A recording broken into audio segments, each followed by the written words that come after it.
Hello students, कसे आहात तुम्ही सगळे? तर आज विद्यालयामध्ये मी धनश्री तुमचं खूप खूप स्वागत करत आहे.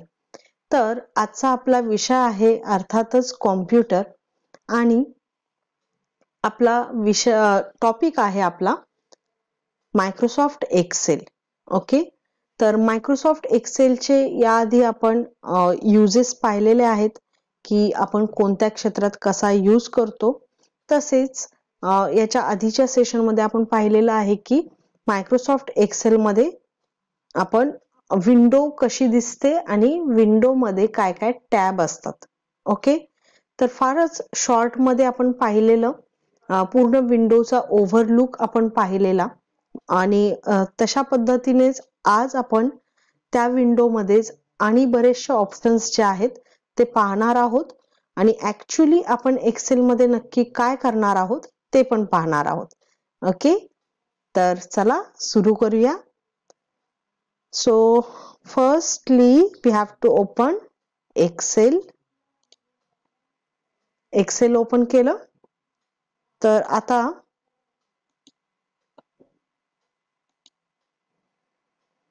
सांगू शकाल का याला काय म्हणतात?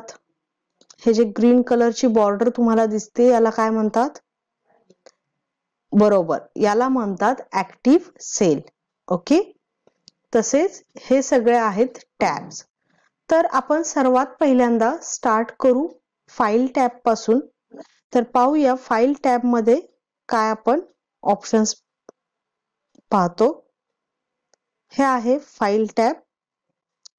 तर इथे आहे होम, म्हणजे होम मध्ये जाण्यासाठी. न्यू म्हणजे न्यू डॉक्युमेंट बनवण्यासाठी. ओपनचा अर्थ असतो बरोबर जे आपण ऑलरेडी सेव्ह करून ठेवलंय ते आपण ओपन करण्यासाठी. Then info, save as. आता तुम्ही सांगू शकाल का, आपण बरेचसे ऑलरेडी ऍप्लिकेशन्स पाहिले, मायक्रोसॉफ्ट वर्ड पाहिलं, पॉवर पॉइंट पाहिलं आणि आता एक्सेल पाहतोय. तर आपण कोणतंही डॉक्युमेंट ज्यावेळी सेव्ह करतो तर तिथे दोन ऑप्शन्स आपल्याला पाहायला मिळतात, सेव्ह आणि सेव्ह ॲज. तर या दोन्ही ऑप्शन मध्ये काय डिफरन्स असतो? बरोबर, सेव्ह आणि सेव्ह ॲज दोन्ही ऑप्शन वापरतात तर सेव्ह करण्यासाठी, पण तर सेव्ह मध्ये आपण न्यू फाईल ज्यावेळी करतो, ज्यावेळी आपण एकदम सेव्ह केलेली नसती ती फाईल त्यावेळी सेव्ह करतो. आणि सेव्ह ॲज म्हणजे ऑलरेडी जी फाईल आपण सेव्ह करतो त्यात काही चेंजेस आपण करतो, तर आपल्याला त्या चेंजेस वाली पण फाईल हवी असते आणि जी ऑलरेडी पहिली फाईल असती जी सेव्ह केलेली असती ती पण हवी असते. त्या केसमध्ये आपण सेव्ह ॲज वापरतो. तर हाच फक्त फरक आहे सेव्ह आणि सेव्ह ॲज मध्ये. तसंच नेक्स्ट ऑप्शन आपल्याला पाहायला मिळतो प्रिंट.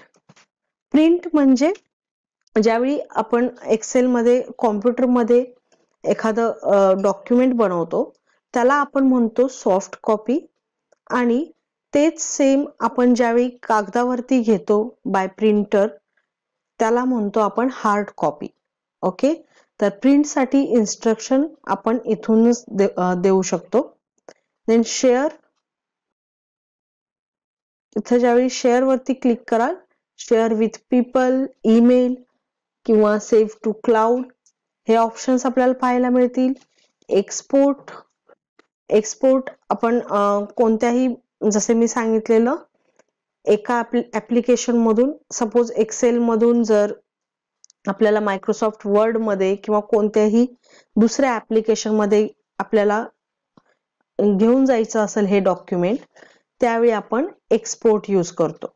ओके, देन क्लोज म्हणजे एक्सेल आपलं क्लोज होतं. ऑलराईट, तर एक्सेल क्लोज करण्यासाठी 3 पद्धती आहेत.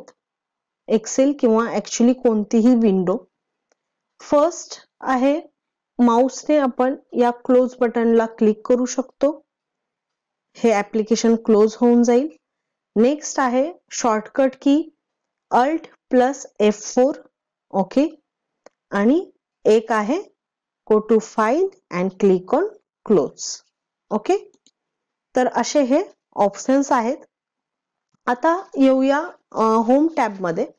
तर होम टॅब मध्ये ॲज युजल आपल्याला हा क्लिपबोर्ड पाहायला मिळतो. तर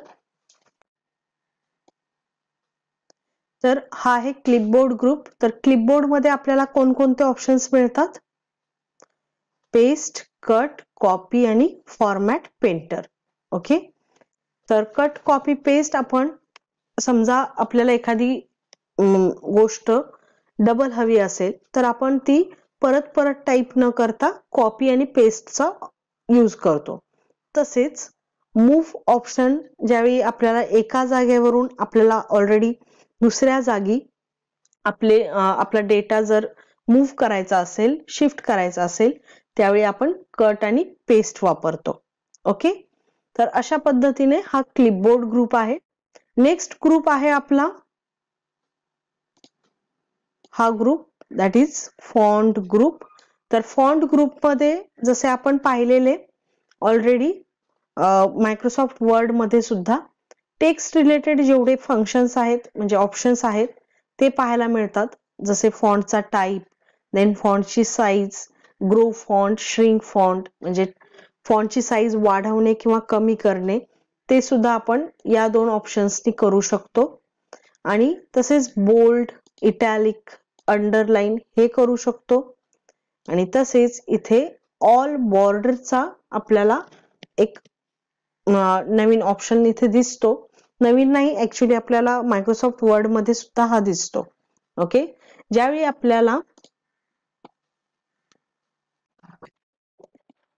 तर इथे समजा आपण टाईप केलं,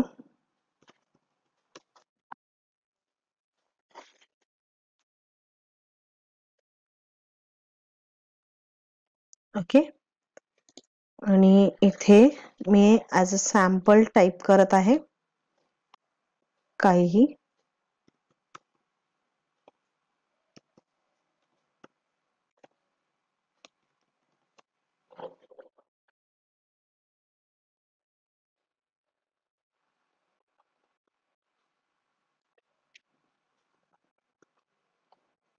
ऑलराईट. तर याला आपण हे जे टेबल आहे तर या टेबलला आपल्याला बॉर्डर द्यायची असेल तर आपण हा ऑप्शन यूज करतो. ओके. असे टेबल होते आणि बॉर्डर दिल्यानंतर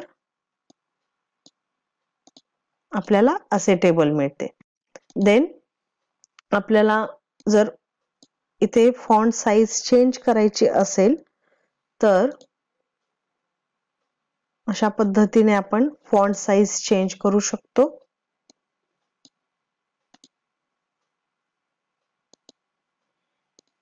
तर आता तुम्ही पाहू शकता आपण फॉन्ट साईज चेंज केल्यानंतर इथे जो डेटा आहे तो थोडासा हाईड झालेला आहे. तर त्याच्यासाठी आपण असे कॉलमची विड्थ चेंज करू शकतो. ओके. तर हे जस्ट बॉर्डर दाखवण्यासाठी मी तुम्हाला दाखवलं हे सॅम्पल. आता त्याआधी आपण पाहू की रो आणि कॉलम्स काय असतात. ओके. तर इथे तुम्ही पाहताय नंबर्स आहेत काही, जसे की ABCD. तर हे जे नंबर्स आहेत हे आहेत कॉलम नंबर्स, याला आपण कॉलम हेड असं म्हणतो. आणि हे जे 1 2 3 4 5 जे आहे याला आपण रो हेड म्हणतो. ओके. आणि हा जो सेल आहे, सपोज हा सेल ऍक्टिव्ह सेल आहे, तर इथे तुम्ही पाहू शकता इथे काय लिहिलंय D3. D म्हणजे कॉलम आणि 3 म्हणजे रो. ही आहे रो आणि हा आहे कॉलम. तर हे जे कॉलम आणि रो याच्या मधला जो इंटरसेक्शन असतो याला म्हणतात सेल. ओके. तर अशा पद्धतीने आपण सेलचा ऍड्रेस आयडेंटिफाय करू शकतो. ऍक्च्युली सेलचा ऍड्रेस खूपच इम्पॉर्टंट आहे, कारण की आपल्याला आपण ज्यावेळी कॅल्क्युलेशन करणार आहोत त्यावेळी हा सेलचा ऍड्रेस लागणार आहे. ओके. तसेच हा आहे एक फॉर्म्युला बार, इथे आपण फॉर्म्युला लिहितो किंवा सेलचे जे कंटेंट्स आहेत ते सुद्धा आपण इथे लिहू शकतो आणि याला म्हणतात ऍड्रेस बार म्हणजे सेल ऍड्रेस बार किंवा नेम बॉक्स. ऑलराईट, तर नेम बॉक्स मध्ये काय असतं, पहिल्यांदा कॉलम नंबर असतो आणि त्यानंतर रो नंबर असतो, म्हणजे कॉलम हेड आणि देन रो हेड. तर कॉलम हेड नेहमी अल्फाबेट्सनी असतात आणि रो नंबर नेहमी नंबर्सचे असतात, न्यूमरिकल. तर आपण पाहू, हा आहे हॉरिझॉन्टल स्क्रॉल बार आणि हा आहे व्हर्टिकल स्क्रॉल बार. पेज अप डाऊन करण्यासाठी आपण व्हर्टिकल स्क्रॉल बार यूज करतो आणि पेजला आडवं सरकवण्यासाठी आपण हा खालचा हॉरिझॉन्टल स्क्रॉल बार यूज करतो. तर आपण पाहू शकतो की लास्ट इथे कॉलम हेड कुठपर्यंत येत आहे. ओके, तुम्ही पाहू शकता इथे MKML असे पूर्ण सिरीज चालू आहे.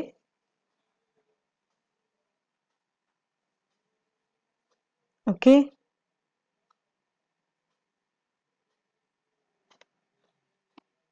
कारण की आपल्याला माहिती आहे 10 लाखच्या वरती आपले कॉलम्स रोज आहेत आणि 10,000च्या वरती आपले कॉलम्स आहेत. तर याचे हे हेड असेच येत राहणार. ओके, अशा कॉम्बिनेशन मध्ये अल्फाबेटचे जे कॉलम हेड आहेत ते येणार. तसेच सेम रो मध्ये सुद्धा तेच आहे. ओके, तर या पद्धतीनं हा जस्ट वर्कशीटचा व्ह्यू आहे. तर इथे तुम्ही पाहू शकता शीट 1. शीट 1 म्हणजे वर्कशीट नंबर 1.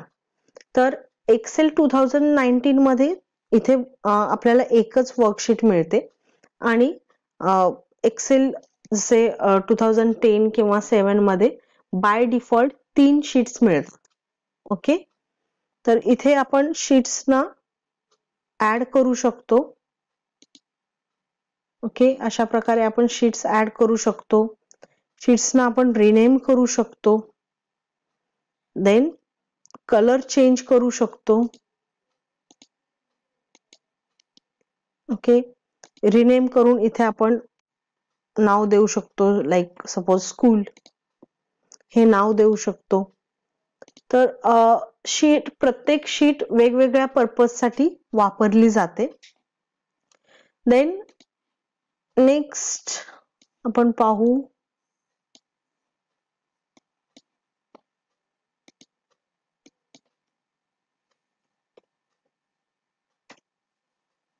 इथे मी जस्ट ऍड्रेस टाइप केला आणि त्या सेल वरती आले.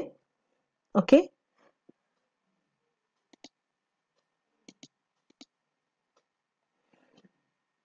नेक्स्ट आपल्याला ग्रुप मिळतो, अलाइनमेंट ग्रुप.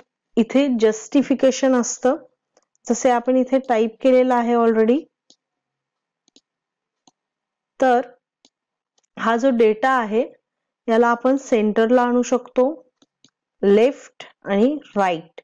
याला म्हणतात पोझिशनिंग ऑफ टेक्स्ट म्हणजेच अलाइनमेंट.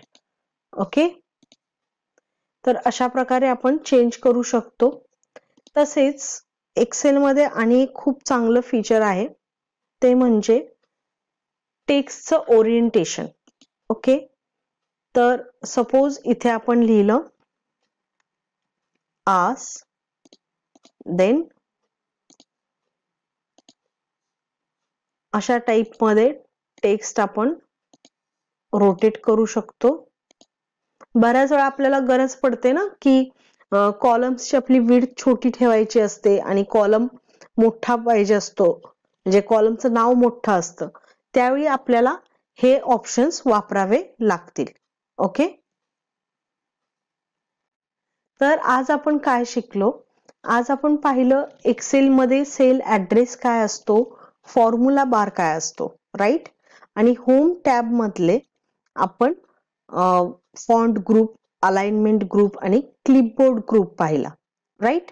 तसेच आपण पाहिलं डिफरन्स म्हणजे सेव्ह आणि सेव्ह ॲज मध्ये काय फरक असतो ते आपण पाहिलं आणि फाईलचे काय काय फाईल टॅबचे काय काय ऑप्शन्स असतात ते पण आपण पाहिले आणि नेक्स्ट सेशन मध्ये आणि आपण कंटिन्यू करणार आहे एक्सेल बद्दल. ओके, चला तर भेटूया नेक्स्ट सेशन मध्ये. Thank you and have a nice day.